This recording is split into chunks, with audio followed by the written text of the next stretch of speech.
Sur cette nouvelle photo, nous voyons une course automobile, mais de nuit, sur circuit.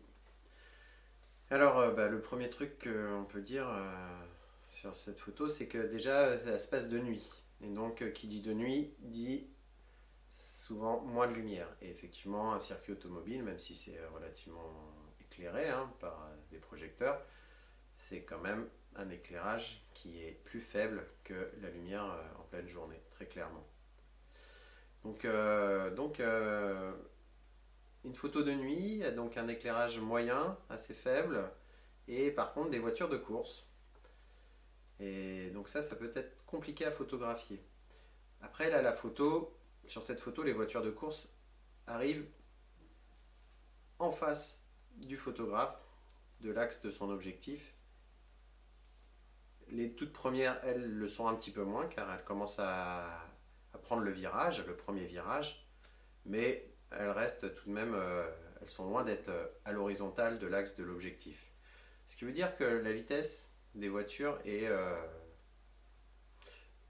va être moins visible que si elles avaient été vraiment à l'horizontale par rapport à l'axe de l'objectif du photographe. Donc ça ne demande pas forcément une vitesse d'obturation très importante là, pour prendre ces voitures de course. En plus, quand on regarde de près, on voit que leurs enjoliveurs sont un peu flous, mais pas tellement. Alors ça, par contre, je parle des voitures qui amorcent le virage. Donc elles ont des enjoliveurs un petit peu flous, mais pas trop quand même. Donc la vitesse est quand même pas ridicule. C'est une vitesse d'obturation qui permet quand même d'avoir un enjoliveur, mais certes sur le côté, mais pas trop flou. Donc moi je pense que la vitesse de cette photo se situe à peu près à 1/250e de seconde, la vitesse d'obturation. Peut-être un 320e de seconde, mais pas plus. Euh, Pas moins d'un 250e non plus, avec les enjoliveurs. Je dirais que c'est pas en dessous d'un 250e de seconde. Ce qui veut dire donc qu'il faut quand même, là il va falloir monter dans les ISO quand même, parce que avec un éclairage comme ça. Alors bien sûr le photographe est pas tout à côté de la piste, donc il est quand même à distance. À mon avis, il prend cette photo avec une focale moyenne, peut-être 50 mm ou 80 mm, quelque chose de, de ce genre. Il n'est pas tout à côté, on le voit, parce que là, voilà, l'endroit, il a quand même un bout de la piste déjà sur sa photo, donc on voit qu'il n'est pas tout à côté. La profondeur de champ est pas mauvaise, elle n'est pas non plus énorme, mais elle est quand même pas mal, pas mauvaise. Donc on peut dire que le diaphragme doit être relativement fermé tout de même. Bon après, s'il est à 50 mm, on n'a pas besoin de fermer énormément le diaphragme. Quand la distance de mise au point est relativement importante, elle n'est pas très importante, mais elle est quand même assez importante. Donc un diaphragme qui ferme, moi je dirais à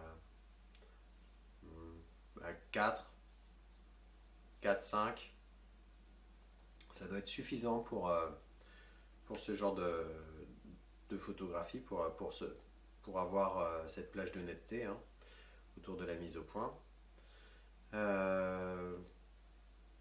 Donc voilà, moi à mon avis, là, cette photo, je la verrais bien prise.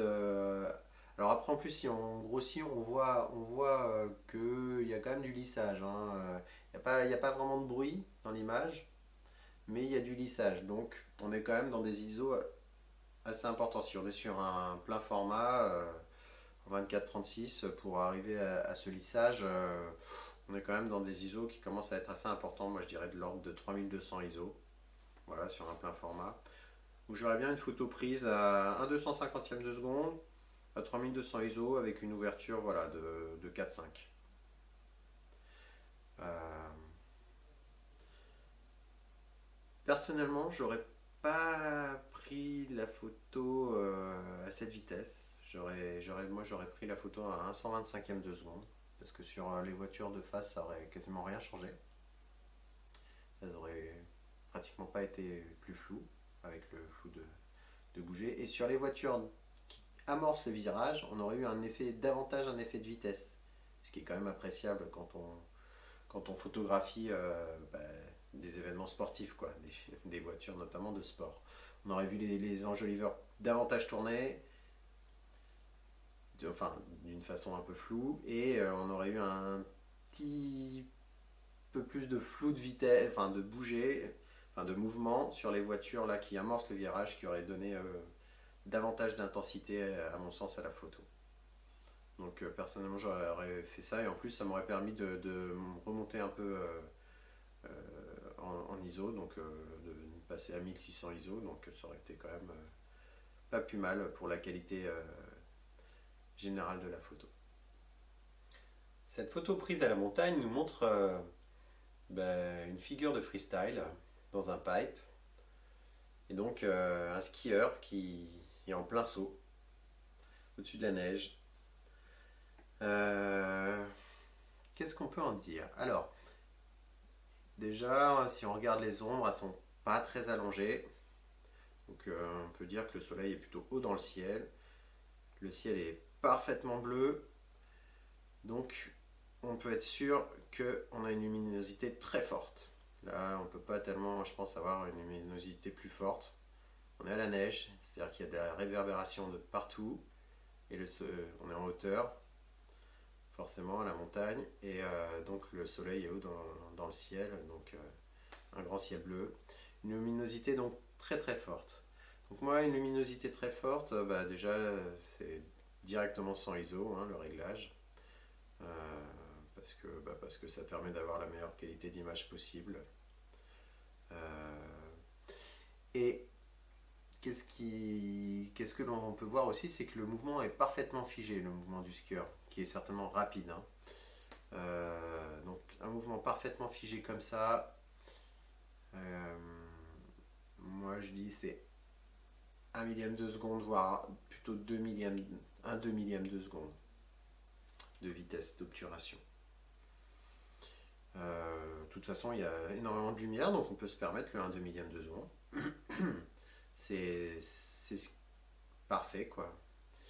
C'est pour ce genre de photo, c'est super hein, quand il y a de la lumière comme ça.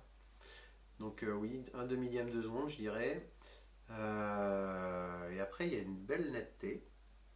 Alors comment on peut s'expliquer cette netteté? Parce que bon, après, on est quand même à 100 ISO, 1/2 millième de seconde, donc là, même s'il y a beaucoup de lumière, on commence à assombrir l'image.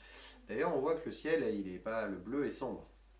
Donc effectivement, on est dans une image qui est assombrie pour justement garder les blancs. Le blanc de la neige, on voit, les blancs ne sont pas surexposés. La neige n'est pas surexposée. Donc on a choisi de sous-exposer le ciel pour ne pas surexposer la neige en fait. Et la neige est bien exposée, on le voit bien, notamment sur le mur du pipe, on voit vraiment bien les détails et tout, des griffures des skis hein, dessus. Donc après, pour la focale, je pense que c'est une courte focale en fait. À mon avis, on le voit au niveau du pipe, avec une longue focale, les différents, le pipe, après la montagne, après les différentes, la montagne un peu plus loin, avec une longue focale, tout nous paraîtrait beaucoup plus rapproché, les plans nous paraîtraient plus écrasés les uns aux autres. Alors que là, ils paraissent pas écrasés quoi. Donc je pense que c'est plutôt une focale de l'ordre de 35 mm, quelque chose dans ce genre-là, à mon avis, qui est prise pour prendre cette photo. Peut-être même une focale encore plus courte, peut-être 28 mm. Donc voilà, qui permet de prendre cette photo. Ce qui fait que ça donne de la profondeur de champ. Les courtes focales, on sait que ça permet d'avoir une bonne profondeur de champ. Donc en fermant à quelque chose de... un diaphragme, en fermant le diaphragme moyennement, une valeur comme 5-6 par exemple, ou 8, avec cette lumière, je pense que ça peut fonctionner. Un diaphragme fermé à 8, ce qui est en plus une bonne fermeture de diaphragme généralement, hein, que ça donne une bonne qualité dans les optiques, une fermeture à f8 du diaphragme. Ça nous donnerait une photo prise à 1/2 millième de seconde, fermeture à f8 et à 100 ISO. Et voilà, une belle photo de freestyle. Cette vidéo vous a plu? Alors likez cette vidéo. Vous voulez en voir davantage? Des cours écrits et aussi la possibilité de s'inscrire à des cours en réel?